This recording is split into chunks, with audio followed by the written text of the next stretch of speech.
Welcome back to the show, everybody. Check out these headlines. Forbes declares impending $15 trillion Quake targeted at XRP and others.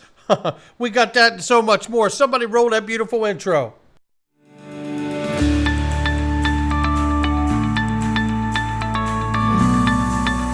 Digital Perspectives with Brad Kimes. Come on in.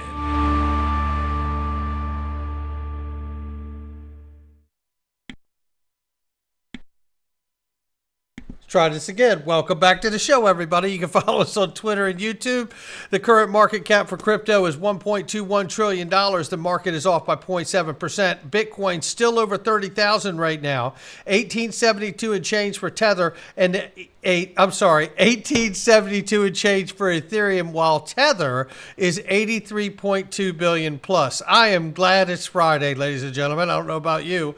48 cents for XRP. We've got something to talk about today. We're up 4.8% on the 7-day, off by 2.7% on the 24-hour. And I want to tell you right now, the Digital Perspective Mastermind group is growing like crazy, and it's getting better all the time. Listen, market conditions are collapsing, unstable. Banks are hoarding gold. Bank runs are happening. Crypto is under siege, and we know this. You have a busy life and you can't keep up with everything, and it's okay, because inside of this group, you're going to get the tools, the help, and support to help you achieve your goals that you're trying to achieve in this space. I can guarantee you that. And I tell you this, right now there's a special offer for a free trial. Do not mess around and join this group before the door shuts. Make the investment into yourself. You are going to come out the other side of this much better off. The more looking like the person and investor you want to be, instead of the one we currently are today. And I won't mind telling you right now that I am glad to be a member of this group. I may have started this group, but I am a customer and a member of this group the way that everyone else is. It is a remarkable experience with an incredible access to tools and knowledge. Make sure you click the link underneath the video and join.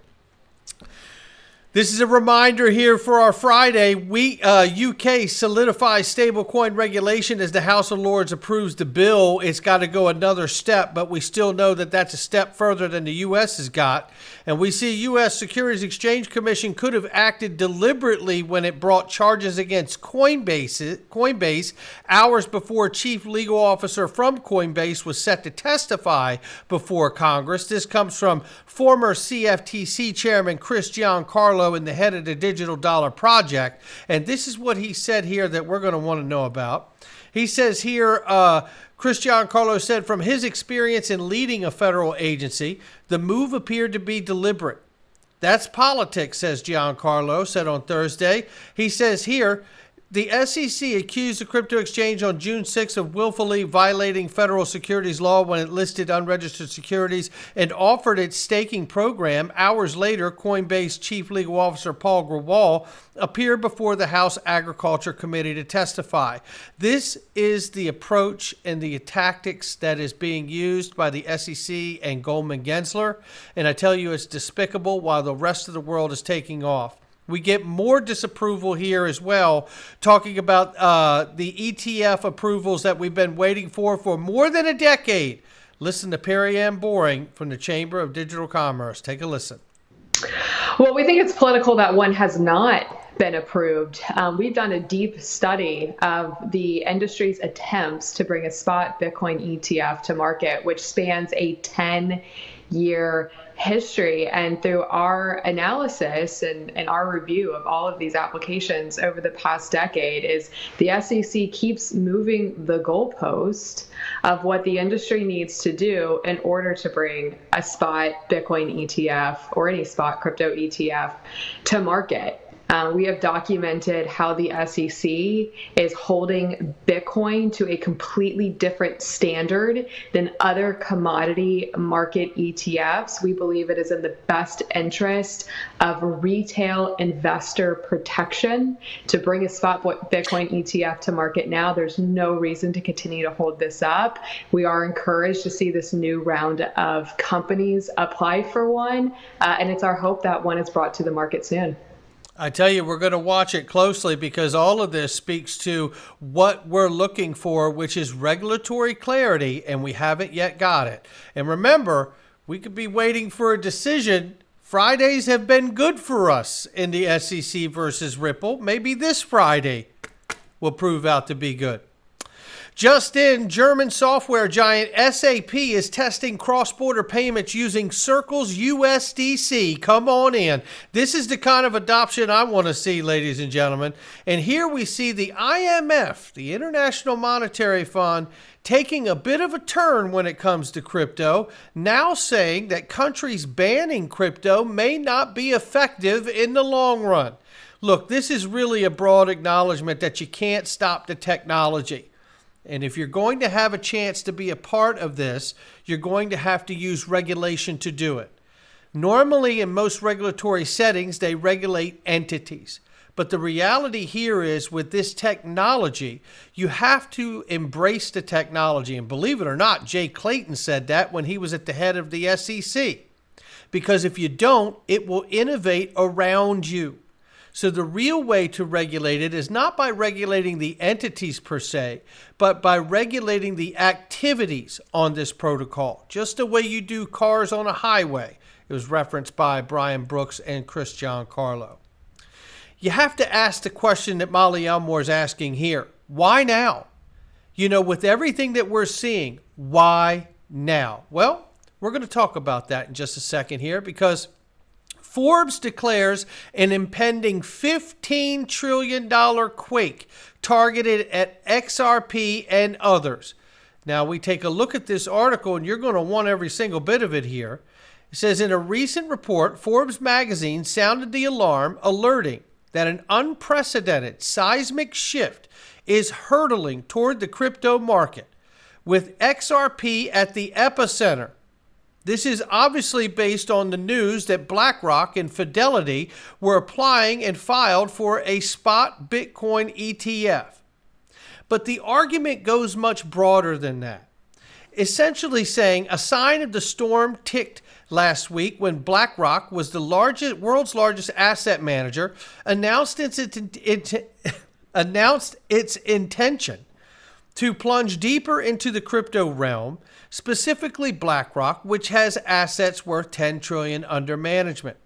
They had filed for the spot Bitcoin exchange traded fund that we talked about with the U.S. regulator. As the largest global asset manager, BlackRock's actions signal an immense demand for Bitcoin exposure from its prestigious clientele. This would naturally ignite a domino effect, leading to a rally around various coins such as XRP.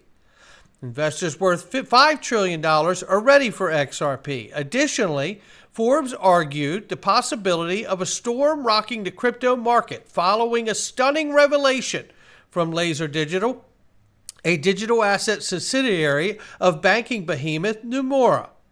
A recent survey of professional investors managing a staggering $5 trillion exposed an overwhelming desire to invest in cryptocurrencies like XRP. Specifically, 96% of these financial experts expressed keen interest in entering the crypto space, citing its potential to diversify portfolios, revolutionize investment management.